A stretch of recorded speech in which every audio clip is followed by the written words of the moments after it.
दिल्ली में street dogs का मुद्दा गर्म है। वैसे देखा जाए तो दिल्ली में स्ट्रीट डॉग्स का मुद्दा कोई नया नहीं है, लेकिन इस टाइम पे ये चीजें न्यूज सोशल मीडिया की वजह से पूरे देश में हॉट टॉपिक्स बन गया है और अभी ये hot topics public health emergency में कन्वर्ट हो गया है। और इसी बीच सुप्रीम कोर्ट से ऑर्डर आया है कि सभी स्ट्रीट डॉग्स को उठाकर 8 हफ्तों के अंदर शेल्टर में शिफ्ट करो। अब सुप्रीम कोर्ट के इस ऑर्डर ने पूरे देश में डिबेट, प्रोटेस्ट और कंफ्यूजन पैदा कर दिया है। तो कुछ लोग इसके खिलाफ है और कुछ लोग इसके सपोर्ट में है। तो वीडियो के लास्ट तक आप भी अपना ओपिनियन जरूर शेयर करना। और तो दिल्ली में लगभग 8 से 10 लाख स्ट्रीट डॉग्स हैं और इसलिए डॉग बाइट्स, रेबीज का खतरा और पब्लिक सेफ्टी को लेकर लोग परेशान हैं। और 2025 में सिर्फ 8 महीने में 26,334 केस डॉग बाइट्स के आए। मतलब हर दिन 110 से ज्यादा लोगों को कुत्तों ने काटा। दिल्ली में इस साल 49 रेबीज के केस आए, जिनमें से कई बच्चों की डेथ भी हो गई। WHO के अकॉर्डिंग भारत में हर 3 घंटे में 2 लोग रेबीज की वजह से मरते हैं और ये सच में डराने वाली चीज है। अभी मैंने 2025 का डाटा बताया और 2024 में तो ये डाटा 68,000 के पार था और ये सिर्फ अभी मैंने दिल्ली की बात की है। और अगर पूरी इंडिया की बात की जाए तो 2024 में 37 लाख से ज्यादा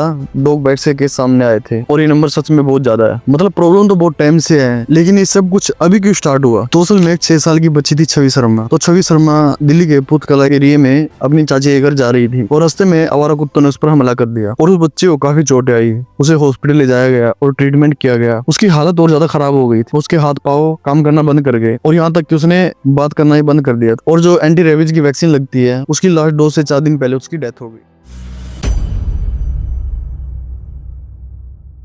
अब ये बहुत ही सैड इंसिडेंट था। आप सोचकर देखो उस बच्ची ने कितना सफर किया होगा। और ये सिर्फ एक केस नहीं है, ऐसे केस रोज हो रहे हैं। और जो डॉग बाइट्स के नंबर मैंने थोड़ी देर पहले आपको बताए थे, आप उससे अंदाजा लगा सकते हैं कि लोग इस चीज से कितना सफर कर रहे हैं। तो अब इस मैटर पर सुप्रीम कोर्ट ने खुद ही एक्शन लिया। जब कोर्ट बिना किसी केस के खुद एक्शन लेती है उसको बोला जाता है सो मोटो। ये एक टर्म है जिसमें कोर्ट खुद किसी इंसिडेंट पर खुद एक्शन लेती है। तो 11 अगस्त 2025 को सुप्रीम कोर्ट की 2 जज की बेंच ने ऑर्डर दिया कि दिल्ली एनसीआर की सभी गली और सभी सड़कों से स्ट्रीट डॉग्स को उठाकर 8 हफ्तों में शेल्टर होम्स में रखा जाए। मतलब ये कि अब एक भी कुत्ता सड़क पर घूमता हुआ नहीं दिखेगा। और यहाँ पर इम्पोर्टेंट पॉइंट ये था कि एक बार शेल्टर में जाने के बाद एक भी डॉग को सड़क पर दोबारा छोड़ा नहीं जाएगा। और रियलिटी में हुआ भी। सुप्रीम कोर्ट के ऑर्डर के बाद दिल्ली गवर्नमेंट और नगर निगम ने एक्शन लेना शुरू कर दिया। सुप्रीम कोर्ट की तरफ से दिल्ली गवर्नमेंट को क्लियर इंस्ट्रक्शन मिला कि प्रॉपर इंफ्रास्ट्रक्चर डेवलप करो, अपनी फंडिंग अरेंज करो, प्रॉपर स्टाफ रखो और काम शुरू करो। स्टार्टिंग में 5,000 डॉग्स रखने के लिए शेल्टर बनाओ जहाँ उनकी स्टेरिलाइजेशन और वैक्सीनेशन प्रॉपर हो सके। और गवर्नमेंट को ऑर्डर है कि डॉग बाइट्स के लिए हेल्पलाइन नंबर शुरू करे और वो भी 1 हफ्ते में, ताकि जिसको इमरजेंसी हेल्प की जरूरत हो उसको ट्रीटमेंट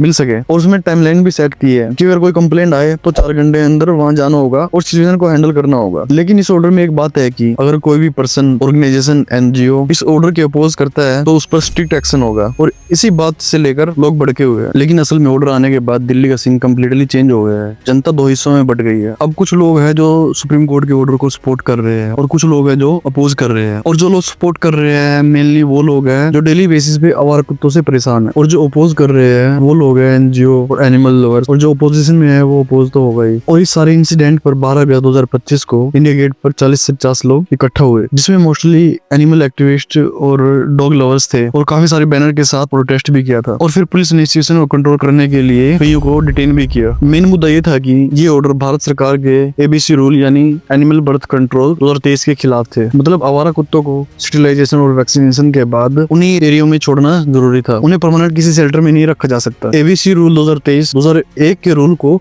मॉडिफाई करके बनाए गए थे ताकि डॉग्स की पॉपुलेशन को साइंटिफिक और इंसानियत के तरीके से हैंडल किया जा सके। अब आपने नोटिस किया होगा कुत्तों का एक एरिया होता है और उसी एरिया में वो रहते हैं और वहाँ की रक्षा करते हैं। मतलब उनका भी एक बॉर्डर होता है और वो उस बॉर्डर को क्रॉस नहीं करते और उस एरिया के बाद फिर दूसरे कुत्तों का एरिया आ जाता है। अब ये चीजें हमें नहीं पता होती कहाँ से कहाँ तक उनका एरिया है और उनको अच्छे से पता होती है। अब अगर गलती से एक कुत्ता दूसरे कुत्तों के एरिया में चले जाए तो वहाँ के कुत्ते उसको काटने को दौड़ते हैं और वहां से भगा देते हैं। कभी कभी तो उनमें अच्छा खासा झगड़ा भी हो जाता है। तो अब मैं ये सब आपको क्यों बता रहा हूँ, ये चीज ध्यान से सुनना। जब एक एरिया में बहुत सारे कुत्ते रहते हैं उन सभी को पकड़ लिया जाए और किसी शेल्टर में शिफ्ट कर दिया जाए या फिर किसी दूसरे एरिया में छोड़ दिया जाए तो उसको बोलते हैं वैक्यूम इफेक्ट। अब इस केस में प्रॉब्लम ये है कि अगर इन कुत्तों को स्टेरिलाइजेशन और वैक्सीनेशन करने के बाद इसी एरिया में छोड़ दिया जाए तो ठीक है, नहीं तो फिर जो वैक्यूम इफेक्ट हुआ है उस एरिया को भरने के लिए दूसरे एरिया से कुत्ते वहां आएंगे जो कि इनसे भी ज्यादा खतरनाक हो सकते हैं क्योंकि उनको तो वैक्सीन भी नहीं लगी होगी। अभी और ज्यादा ज्यादा बड़ी प्रॉब्लम हो जाए। इसलिए सुप्रीम कोर्ट ने जो ऑर्डर दिया है ये दिखने में तो सही लग रहा है, अगर ग्राउंड लेवल पर चीजें सही तरीके से प्लान नहीं हुई तो और ज्यादा प्रॉब्लम हो सकती है। अब इस चीज को लेकर बहुत सारे सेलिब्रिटीज का भी रिएक्शन आया है, जैसे जानवी कपूर, वरुण धवन, जोन अब्राहम और साथ में ओपोजिशन पार्टी के लीडर जैसे राहुल गांधी, प्रियंका गांधी और भी बहुत सारे लीडर्स ने इसका खुलकर विरोध किया है, जो कि होना भी था। इसी के साथ पेटा इंडिया ने भी अपना ऑफिशियल स्टेटमेंट रिलीज किया है, जिसमें उन्होंने इस ऑर्डर को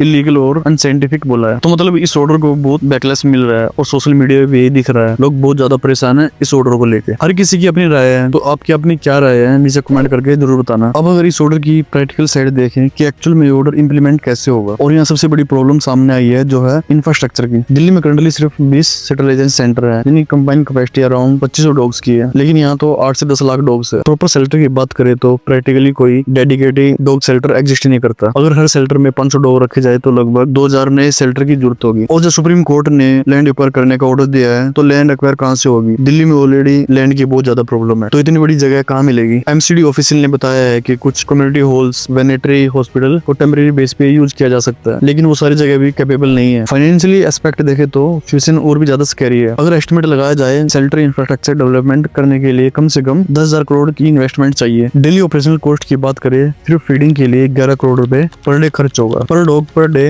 लगभग 110 रुपए कॉस्ट आएगी, वो भी सिर्फ बेसिक मेंटेनेंस की। अब इन सब के लिए ह्यूमन रिसोर्सेज की भी जरूरत होगी, तो ह्यूमन रिसोर्सेज की भी शॉर्टेज है। डॉग कैचिंग के लिए ट्रेन प्रोफेशनल्स चाहिए, और अभी के लिए हर जोन में सिर्फ 2 या 3 वैन्स है, जबकि इस स्केल के ऑपरेशन के लिए मैसिव मैन पावर चाहिए। Veterinary doctor, care taker, administrative staff सभी की जरूरत होगी। तो ये ग्राउंड रियलिटी चेक है, ऐसे में ऑर्डर को एग्जीक्यूट करना आसान तो नहीं लग रहा। अभी मैंने थोड़ी देर पहले आपको एनिमल बर्थ कंट्रोल 2023 के बारे में बताया था, जिसके अकॉर्डिंग मास किलिंग इलीगल है, लेकिन सुप्रीम कोर्ट के करंटली ऑर्डर एबीसी रूल के बिल्कुल खिलाफ जा रहे हैं। तो इस वजह से लीगल एक्सपर्ट खुद कंफ्यूज हैं कि क्या बोले और दोनों में से कौन सा लॉ एक्चुअल में एप्लीकेबल है। आयरनी ये है कि सुप्रीम कोर्ट के डिफरेंट बेंच ने भी कॉन्ट्राडिक्टरी ऑर्डर दिए हैं। 2022 में एक बेंच ने कहा था कि डॉग्स को अननेसेसरी रिलोकेट नहीं किया जा सकता, लेकिन अब latest order completely opposite direction में जा रहे हैं। और तो और AWBI animal welfare board of India इस कंफ्लिक्ट पर क्लैरिटी नहीं दे पा रहा है। सेंट्रल गवर्नमेंट के पास भी क्लियर गाइडलाइंस नहीं है कि कैसे दोनों लॉ को रिकंसाइल किया जाए। WHO और इंटरनेशनल एनिमल वेलफेयर ऑर्गेनाइजेशन भी एबीसी के रूल को सपोर्ट करते हैं, तो इसलिए कोर्ट हो, गवर्नमेंट हो, कोई फेडरेशन हो, NGO, किसी के पास कोई क्लैरिटी नहीं है, जो कि बहुत बड़ी प्रॉब्लम है। अब सबसे बड़ा क्वेश्चन आगे क्या होगा? पर्सनली मुझे 2 पॉसिबल सिनेरियो दिखते हैं। पहले सिनेरियो में अगर ऑर्डर को स्ट्रिक्टली इंप्लीमेंट कर दिया जाए तो अगले 6 महीनों में प्रैक्टिकली दिल्ली की सड़कें डॉग फ्री हो जाएगी और दिल्ली की जनता को सेफ्टी की फीलिंग आएगी। स्कूल, प्लेग्राउंड, पार्क में बच्चे फ्री खेल पाएंगे और डॉग बाइट से केस बहुत कम हो जाएंगे। साथ ही शेल्टर में मैसिव ओवर क्राउडिंग होगी और एक कुत्ते की बीमारी दूसरे कुत्ते में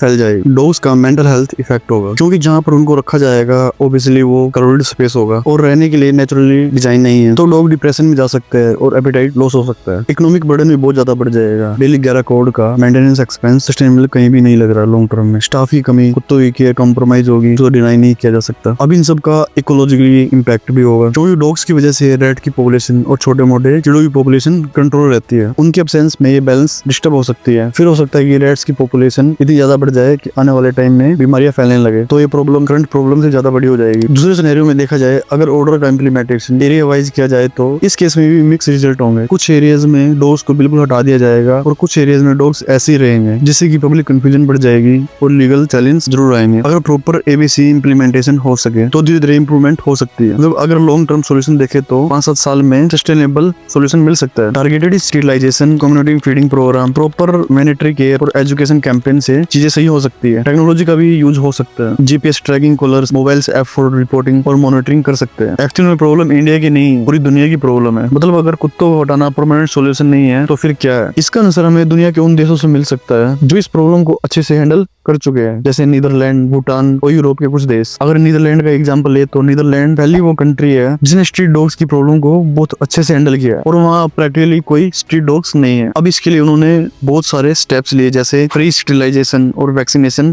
फैसिलिटी दी। नीदरलैंड में अगर कोई सड़क पर डॉग को छोड़कर भाग जाए तो उस पर हैवी फाइन और जेल भी हो सकती है। पेट शॉप से अगर कोई डॉग खरीदता है तो उस पर हैवी टैक्स लगता है, लेकिन शेल्टर से डॉग अडॉप्ट करने पर टैक्स में रिलीफ मिलता है। इसलिए लोग डॉग शेल्टर को रेफर करने लगे हैं। Special animal police police force बनाई गई है जो एनिमल केस इन्वेस्टिगेशन करती है और 24/7 इंटू इमरजेंसी सर्विस मिलती है। पब्लिक अवेयरनेस के लिए बड़े बड़े अवेयरनेस चलाए जाते हैं। हर डॉग का कंपलसरी रजिस्ट्रेशन और कलर माइक्रो चिपिंग होती है। तो इन सब का रिजल्ट ये है कि ऑलमोस्ट नीदरलैंड में आज के टाइम में कोई भी स्ट्रीट डॉग्स नहीं है और ऐसे ही सिस्टम की जरूरत है इंडिया को भी। कुछ ऐसा ही हमें भी करना होगा और जाहिर सी बात है कि ये एक ऑर्डर पास करने जितना आसान तो नहीं है। ये एक लॉन्ग टर्म सॉल्यूशन है और जाहिर सी बात है कि लॉन्ग टर्म में इसके रिजल्ट दिखेंगे। तो ये था कंप्लीट एनालाइज इस कॉम्प्लेक्स इशू का। ऑनेस्टली बताऊं तो हर सॉल्यूशन की अप्रोच में प्रोस और कॉन्स है। हाँ, पर अगर प्लान करके की जाए तो डेफिनेटली चीजें सही डायरेक्शन में जा सकती है। मेरा पर्सनल ओपिनियन ये है कि शॉर्ट टर्म सॉल्यूशन की बजाय लॉन्ग टर्म सॉल्यूशन ढूंढना होगा, क्योंकि एक तरफ उन परिवारों का दर्द है जिन्होंने अपने बच्चों को खोया, जो पब्लिक सेफ्टी की मांग कर रहे हैं। दूसरी तरफ जानवरों के लिए दया, इंसानियत और साइंटिफिक सॉल्यूशन है जिसका सपोर्ट एनिमल लवर और एनजीओ कर रहे हैं। तो पब्लिक सेफ्टी डेफिनेटली प्रायोरिटी है, लेकिन ऐसे जानवरों पर अत्याचार करना कोई इंसानियत की बात नहीं है। अगर हम इंसान है तो किसी भी जानवर के साथ ऐसा करें तो ये भी गलत बात है। मुझे लगता है कम्युनिटी इन्वॉल्वमेंट सबसे ज्यादा जरूरी है। RWA, dog feeder, local authority सबको मिलकर एक प्रॉपर सिस्टम डेवलप करना होगा। एजुकेशन और अवेयरनेस कैंपेन से बिहेवियर में चेंज लाना होगा, बहुत ह्यूमन और डॉग बिहेवियर लेवल पर। आपकी इस बारे में क्या राय है कमेंट सेक्शन में जरूर बताना कि आपके एरिया में क्या सिचुएशन है, आपके पर्सनल एक्सपीरियंस क्या है, क्या आपको लगता है कोड रेड इज राइट है या ABC मॉडल बेटर है। प्लीज रिस्पेक्टफुली कंसर्न रखें, क्योंकि यहाँ पर हर किसी की जेन्युइन कंसर्न है। डॉग्स लवर की फीलिंग वैलिड है तो पेरेंट्स की सेफ्टी कंसर्न भी वैलिड है। वीडियो हेल्पफुल लगी हो तो लाइक करना ना भूले और शेयर करें अपने फैमिली और फ्रेंड्स के साथ, क्योंकि अवेयरनेस जरूरी है। सब्सक्राइब कर दीजिए ऐसे इंपॉर्टेंट टॉपिक के लिए। अगर फ्यूचर में इस इशू को लेकर कोई अपडेट आता है तो हम नेक्स्ट वीडियो में उसको डिस्कस करेंगे। टेक केयर, स्टे सेफ, मिलते हैं नेक्स्ट वीडियो में। जय हिंद।